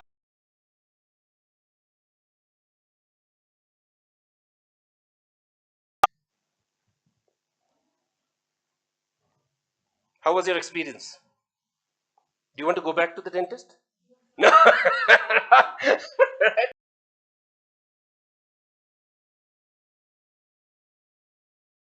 treat them as demigod. It's not the doctor's fault. It's the people. We make them doctors demigod. No, they are only human beings. But a dentist can be a better dentist if he brings the human element out, right? आप कभी Western world में आ जाओ. Dentists are so human, so polite. So in a service, if the people element is not good, you don't have that connection, right? Like at Lekrook, the people are so well behaved. If you go to the Four Seasons, have you heard of this company? Four Seasons Hotels and Resorts. Those who are in travel and tourism, you'll hear about it very soon. They are one of the best hotel companies in the world because of their people element. They treat customers with care. You treat customers not as customers but as humans. So that's the people part. Let's come to process. Processes. Say, for example, something has gone wrong. Let me go out of life insurance and come to automobile insurance, car insurance. Suppose आपने किसी को ठोक दिया, किसी ने आपको ठोक दिया. These are the only two possibilities, right? Whatever happens, you make a claim. The real value of an insurance you will understand when you make a claim. How better is their process? How faster is their process? How well they process your claim management. An insurance company is not a better company by their logos and brand names and communication. An insurance company becomes a better company if they manage the claims the best possible way, process. The moment you lodge a claim, till a final decision is made, how faster and smoother is the process. And every service has a process, right? If you go, like yesterday I went to that cafe, I ordered the coffee. I didn't have to wait for long. My waiting time was so less. That guy made the coffee in a splash. That's the process. How faster you can deliver. Not like Air India. 2.5 घंटे का delay with no information. Yes, delay is possible, out of your control. I understand that. But why don't you tell the customers why the delay happened? Right? And finally, the physical evidence.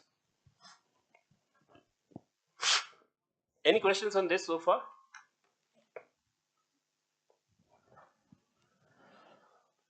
I still got this breathing issue.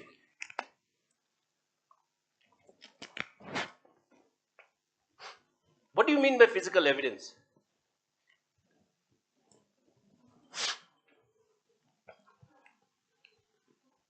Those who went to a dentist, did you notice anything on the walls of a dentist?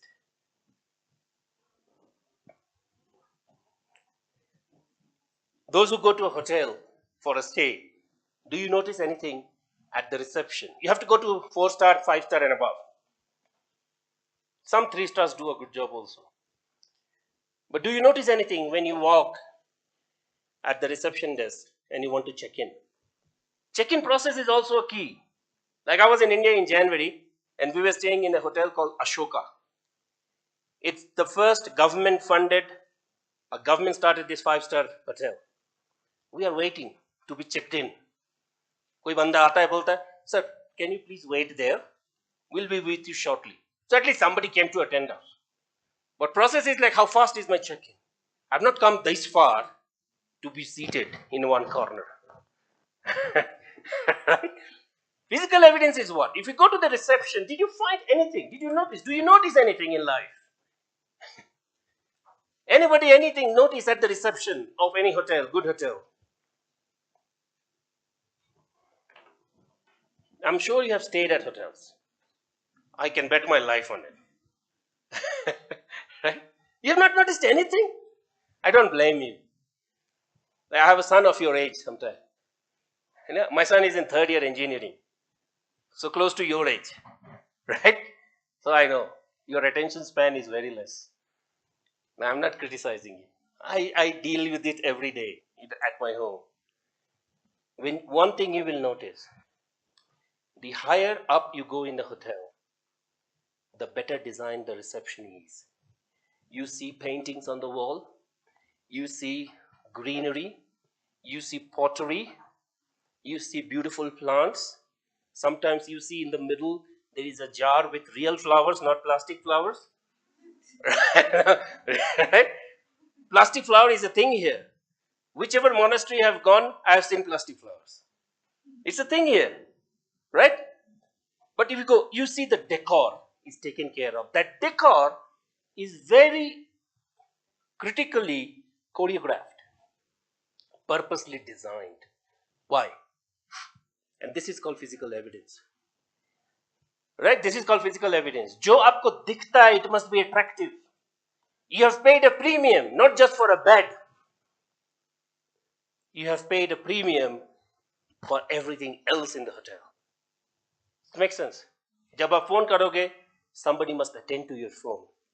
But physical evidence is all about what you see. When you go to a dentist in Australia, I don't remember. I used to go to a dentist. The difference is this. In India, people go to a dentist when they have a toothache. Till you have a toothache, you don't visit a dentist. या फिर आपका दांत टूट गया किसी वजह से, किसी ने घूसा मार दिया, तब आप डेंटिस्ट के पास जाते हो. In the Western world, it's the other way around. It's more preventive. So you go to a dentist to avoid that toothache. Right? जब आप डेंटिस्ट के पास जाते हो, वो डेंटिस्ट क्या करता है, अपने दीवार पे अपने सारा सर्टिफिकेट्स लगा के रखता है. It's framed and it's displayed.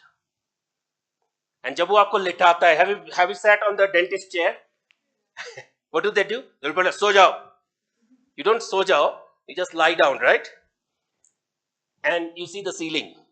You open your mouth and they start drilling. Right? This is what my wife is a dental nurse, so I know a little bit about this. And then they start drilling in your mouth. But I don't know whether they do anything to the ceiling here. Do they do anything in the ceiling here? No. But if you go to 9 out of 10 dentists in Australia, they design the ceiling also. Some people, they put TV.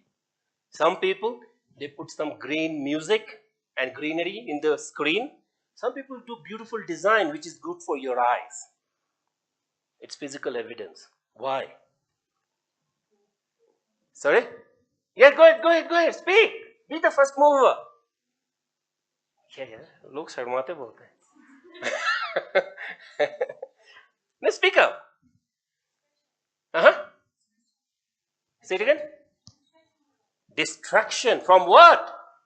एक तो दर्द है, ऊपर से drill होगा, और दर्द बढ़ेगा. When you like a hotel, you want to go back to the hotel more and more. Even if you love the dentist, you don't want to go to the dentist. It's such an experience, right? So it's just to give you a peace of mind that you have come to a dentist who is trustworthy. You have come to a hotel which will look after you. You have come to a restaurant where if you eat, you will not fall sick. Sari jaga, you are making a promise. So service management, and this is the last lesson of this session. Make a note. Service management is all about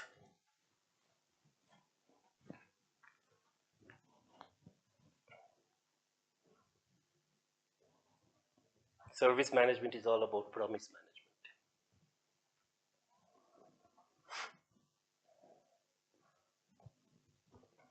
Does it make sense?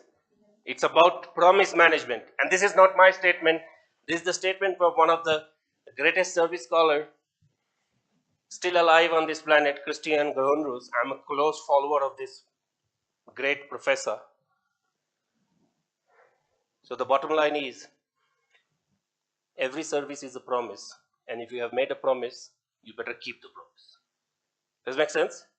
If I've come to a hospital, I have not come to a hospital to die. I've come to the hospital to get better. If you have come to a hotel, I have not come to the hotel to have a bad experience. I've come to a hotel so that I can go home and I can tell good stories. Right? You know, the first photo I took in Leh was from the balcony of La Croix Hotel. And every day morning, I remove the curtain I'm an early riser. I wake up at around 4 a.m. I wake up, I make my coffee, I do whatever I have to do. Then I take that chair and sit. And you know what I wait for? I wait for the sunrise. And I wait for kabutars. You understand kabutar?